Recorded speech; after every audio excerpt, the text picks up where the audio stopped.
I am burnt out, drained, fatigued, creatively exhausted, but I'm not giving up.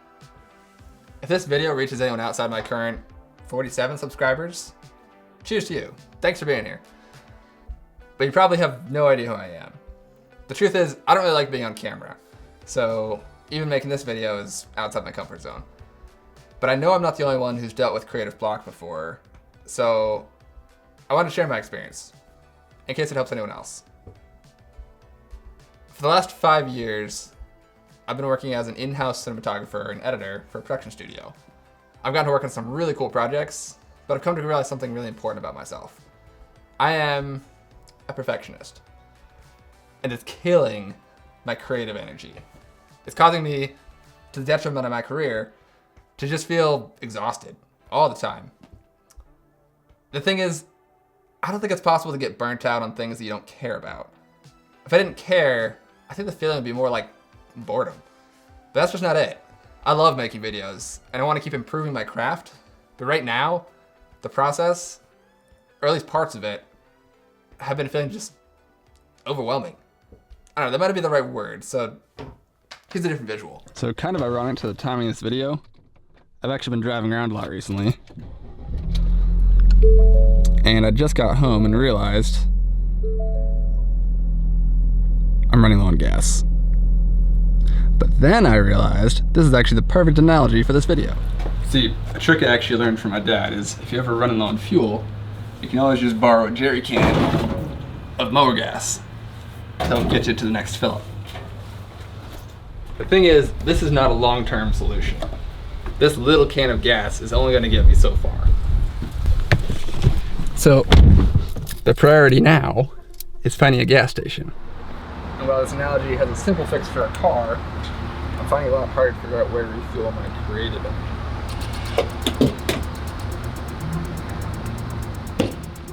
Ooh, that's cold. Oh. Well, anyway, there's a quote I really like attributed to Ben Burtt. He's a sound designer who's worked on films like Star Wars and Indiana Jones.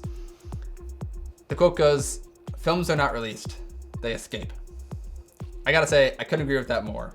There's so many Hollywood directors who would absolutely go back to change things about their films.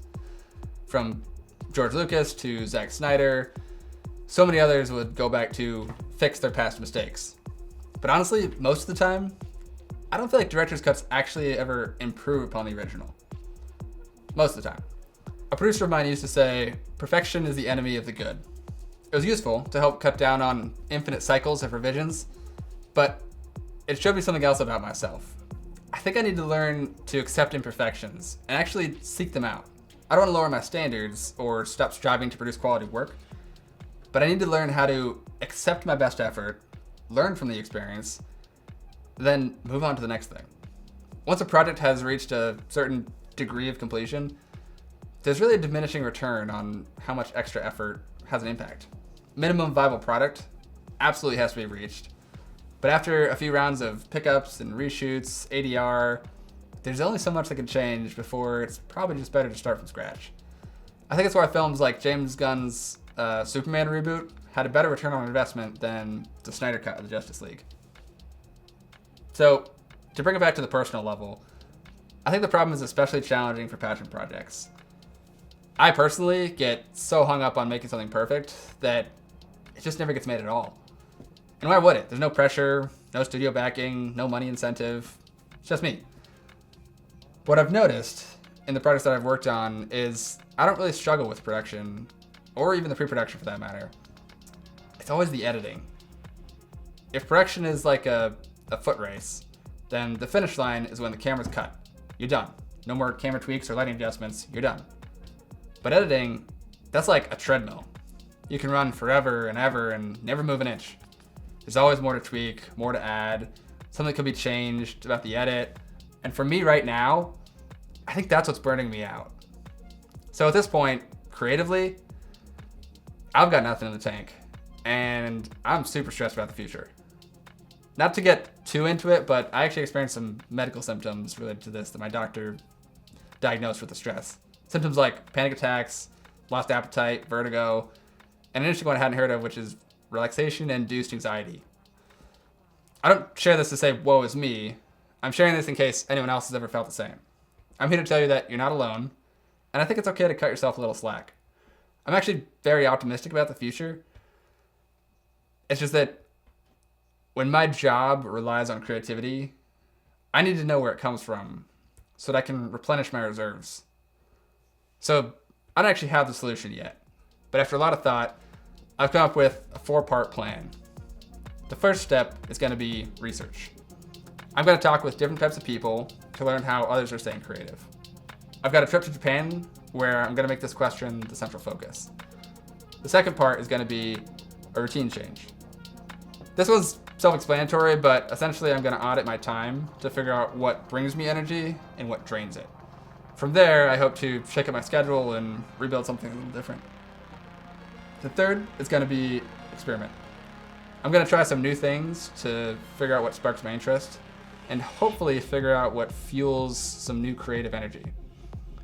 This year's challenge to post more on YouTube is already part of that, but I'm excited to see how things continue to develop. The fourth is going to be meet new people. To keep growing in this industry, I want to keep expanding my network and learn from people that I haven't met yet. I feel a little cloistered at the moment, but I know there's a lot happening outside of my current circles, so I'm gonna make an active effort to branch out and hopefully meet some new faces.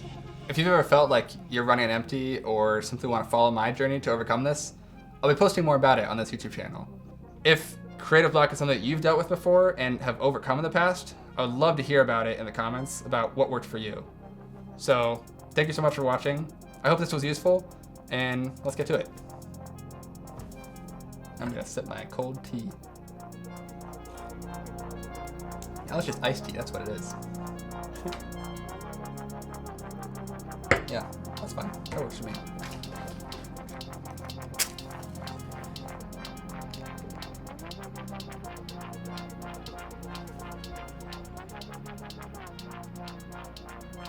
Yeah, I'm good with that.